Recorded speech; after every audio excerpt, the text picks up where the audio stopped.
खुलुमबाय बेयो बड'लेण्ड इंखं टेलिभिजन दिनै 10 सेप्तेम्बर 2022 सनिबार खालि सानसेनि बरादखौ नोंथांमोननि खाथियाव लाबोदों आं सदानन्द दैमारिया।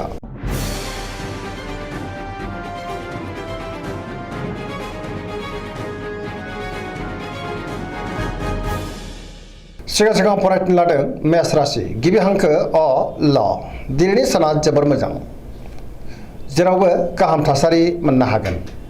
मावनो लानाय खामानिखौ थि समावनो आरो गोरलैयैनो मावफुंनोबो हागोन। गोसोआ दिनै जोबोर गोजोनगोन।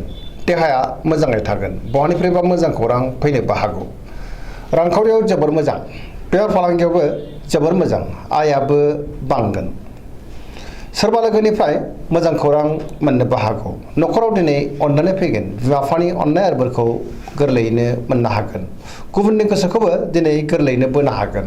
गोसोनि बोलोआ बांगोन। समाजाव बयजोंबो अनसायजागोन।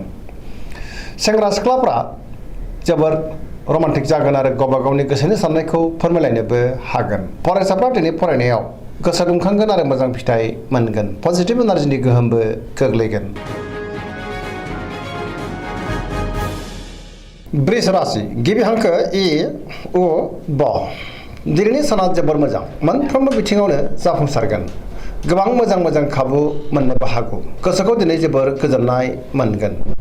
गोसोनि बोलोआ बांगोन। मावनो लानाय खामानिखौ थि समावनो आरो गोरलैयैनो मावफुंनोबो हागोन। समाजाव मान मोनगोन। रांखावरियाव जोबोर मोजां।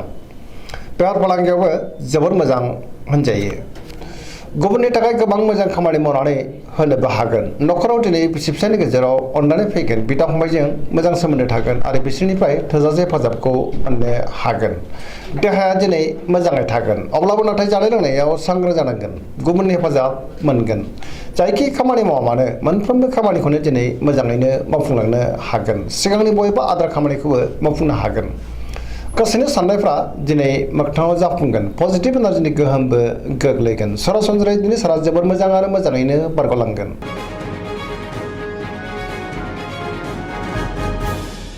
मिथुन राशि गिबि हांखो क स दिनैनि साना मोजां आरो गाज्रिनि गेजेरजों बाबेरलांगोन। नेगेटिभ एनार्जिनि गोहोमबो गोग्लैनो हागौ। मोनफ्रोमबो बिथिङाव गोनो गोथो जानो हागौ। गियाननि आंखालबो जानो हागौ। गोसोखौ दिनै जोबोर उसाव बादाव मोनगोन। देहाया मोजाङै थागोन।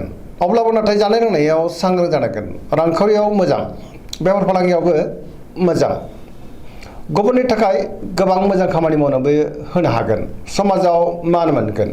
मावनो लानाय खामानिखौ थि समावनो आरो गोरलैयैनो मावफुंनोबो हागोन। सोरबा लोगोनिफ्राय हरखाबै गाज्रि खौरांबो मोननो हागौ। नेगेटिभ एनार्जिनि गोहोम गोग्लैनो हागौ। सांग्रां जानाया गाहाम। लाइमोनफोरनि गोसोआ दिनै जोबोर आला खाला जागोन। कर्कट राशि गिबि हांखो ड ह दिनैनि साना जोबोर मोजां। माबा मोनसे मोजां खौरां फैनोबो हागौ। गोसोखौ दिनै जोबोर गोजोननाय मोनगोन। सोरबा लोगोजों बाख्नाय जानो हागौ। गोसोनि साननायफ्रा दिनै मोगथाङाव जाफुंगोन। गोसोआव गोथों आरो गोग्गो साननाय फैगोन। गियाननि आंखाल जानाय नङा। सिगांनि बबेबा आद्रा खामानिखौ दिनै मावफुंनो हागोन। रांखावरियाव मोजां। बेफार फालांगियावबो मोजां होनजायो। न'खराव दिनै अननानै फैगोन। समाजाव लोगो लेवा बांगोन। देहाया मोजाङै थागोन। अब्लाबो नाथाय जानाय लोंनायाव सांग्रां जानाया गाहाम। गुबुननि हेफाजाबखौ थोजासे मोननो हागौ। न'खराव दिनै बिमा बिफानि अननाय आरो बोरखौ मोनगोन। समाजावबो मान मोनगोन। फरायसाफ्रा दिनै फरायनायाव गोसो दुंखांगोन आरो मोजां फिथाइ मोननोबो हागोन।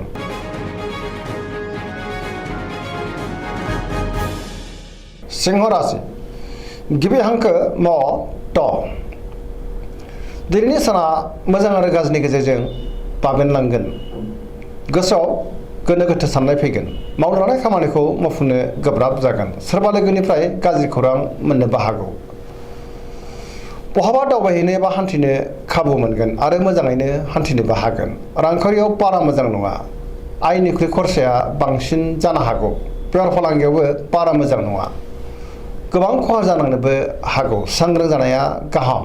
गोसोनि साननायखौ दिनै गुबुननो फोरमायनो गोब्राब जागोन। न'खराव दिनै अननानै फैगोन। समाजाव मान मोनगोन। गुबुननि गोसोखौ बोनो गोब्राब जागोन। देहाया मोजाङै थागोन। अब्लाबो नाथाय जानाय लोंनायाव सांग्रां जानांगोन। गुबुनजों गोरोबनो रोंनाय नङा। गोसोनि साननायफ्रा गोरोबलायाबो जानो हागौ। मावनानै खामानिखौ मावफुंनो गोब्राब जागोन। गोसोआ दिनै जोबोर आला-खाला जागोन। नेगेटिभ एनार्जिनि गोहोम गोग्लैनो हागौ।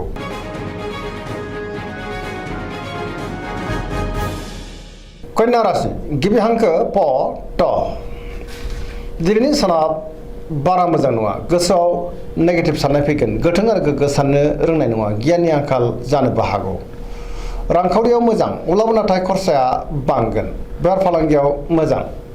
देहाया दिनै बारा मोजां थानाय नङा। गोबां रोखोमनि देहायारि जेंनाजों मोगा-मोगि जानांनो हागौ आरो खस्थ' मोननांनोबो हागौ।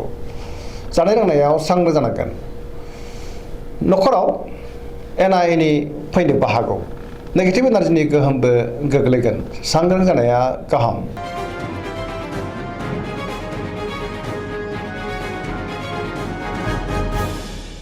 तुला राशि गिबि हांखो र ट। दिनैनि साना जोबोर मोजां। गोसोखौ जोबोर गोजोननाय मोनगोन। गियाननि आंखाल जानाय नङा। गोथों आरो गोग्गो साननो रोंगोन। गोसोनि बोलोआ बांगोन। गोसोनि साननायखौ दिनै गुबुननो फोरमायनोबो हागोन। मावनो लानाय खामानिखौ थि समावनो आरो गोरलैयैनो मावफुंनो हागोन। देहाया मोजाङै थागोन। रांखावरियाव जोबोर मोजां। मोननो गोनांखौ दिनै मोननो हागोन। न'खराव बिसि-फिसायनि गेजेराव अनलायनाय फैगोन। समाजाव मान मोनगोन। बेफार फालांगियाव जोबोर मोजां मुलाम्फा मोनगोन। गुबुननि गोसोखौ दिनै गोरलैयैनो बोनोबो हागोन। सोरबा लोगोनिफ्राय थोजासे हेफाजाबबो मोननो हागौ। गोदान थांखि लानो रोंगोन आरो गोदान खामानियाव आखाइ होजेननोबो हागोन। सेंग्रा-सिख्लाफ्रा जोबोर रमान्टिक जागोन आरो गावबा गावनि गोसोनि साननायखौ फोरमायलायनोबो हागोन। पजिटिभ एनार्जिनि गोहोम गोग्लैगोन।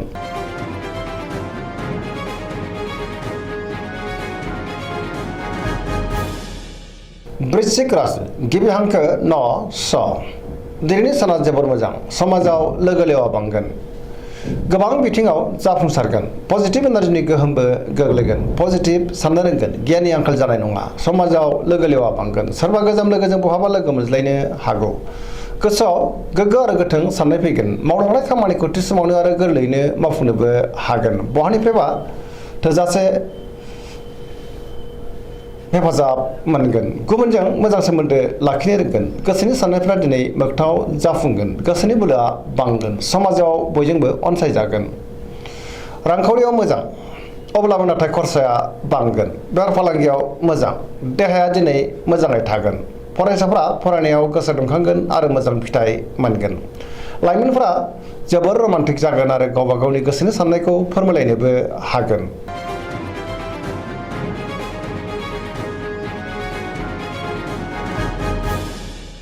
धनु राशि गिबि हांखो ढ फ भ। दिनैनि साना जोबोर मोजां। गोसोआव बोलो बांगोन। मावनो लानाय खामानिखौ थि समावनो आरो गोरलैयैनो मावफुंनोबो हागोन।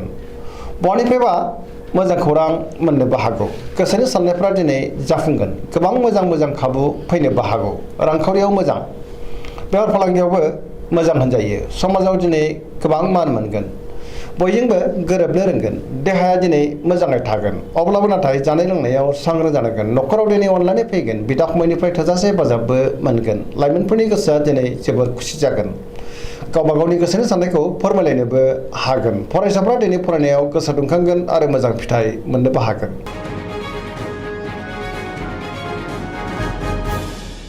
मकर राशि गिबि हांखो ख ज। दिनैनि साना जोबोर मोजां। गोसोनि साननाया जाफुंगोन। मावनो लानाय खामानिखौ थि समावनो आरो गोरलैयैनो मावफुंनोबो हागोन। रांखावरियाव जोबोर मोजां, अब्लाबो नाथाय खरसाया बांगोन। बेफार फालांगियाव जोबोर मोजां मुलाम्फा मोनगोन। गोबां मुंदांखा सुबुंजों दिनै लोगो मोनज्लायनो हागौ। गुबुनजों मोजां सोमोन्दो लाखिनो रोंगोन। मोनफ्रोमबो बिथिङावनो दिनै जाफुंसारगोन। गोदान खामानिखौ दिनै जागायजेननोबो हागोन। न'खराव बयजोंबो मोजां सोमोन्दो थागोन। बिदा-फंबायनिफ्राय थोजासे हेफाजाबबो मोनगोन। सेंग्रा-सिख्लाफ्रा गावबा गावनि गोसोनि साननायखौ फोरमायलायनो हागोन आरो गोसोआ दिनै जोबोर रमान्टिक जागोन। फरायसाफ्रा फरायनायाव गोसो दुंखांगोन आरो मोजां फिथाइ मोननोबो हागोन। पजिटिभ एनार्जिनि गोहोम गोग्लैगोन।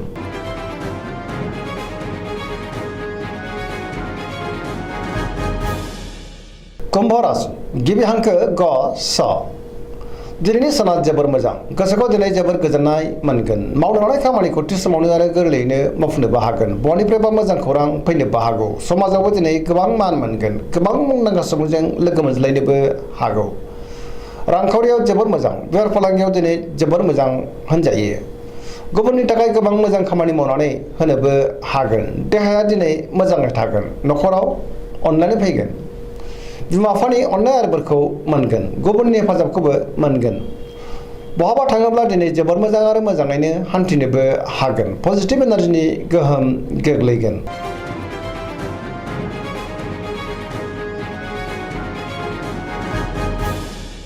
मीन राशि गिबि हांखो ड स। दिनैनि साना जोबोर मोजां। गुबुननि थाखाय गोबां मोजां खामानि मावनानै होनो हागोन। गोसोआव पजिटिभ साननाय फैगोन। गोथों आरो गोग्गो साननो रोंगोन। गियाननि आंखाल जानाय नङा। गावनि गोसोनि साननायफोरखौ दिनै गुबुननो फोरमायनोबो हागोन। देहाया दिनै मोजाङै थागोन। अब्लाबो नाथाय जानाय लोंनायाव सांग्रां जानांगोन। रांखावरियाव मोजां, अब्लाबो नाथाय खरसाया बांगोन। बेफार फालांगियाव मोजां होनजायो। न'खराव अननानै फैगोन। गुबुननि थाखाय गोबां मोजां खामानि मावनानै होनोबो हागोन। सोरजोंबा बाख्नाय जानोबो हागौ। गोसोनि बोलोआ बांगोन। गोसोआ दिनै जोबोर रमान्टिक जागोन आरो लाइमोनफोरा गावबा गावनि गोसोनि साननायखौ फोरमायलायनोबो हागोन। फरायसाफ्राबो दिनै फरायनायाव गोसो दुंखांगोन आरो मोजां फिथाइ मोननोबो हागोन। दिनैनि राशि फरायनाया एसेनोसै। जोबनायाव बेखौनो खावलायो जाहाथे नोंथांमोना सानफ्रामबो जोंनि बे बड'लेण्ड इंखं टेलिभिजनखौ नायबाय थायो आरो साबस्क्राइब खालामो, लोगोसे लाइक खालामो आरो शेयार खालामो। एसेनोसै, गोजोन्थों।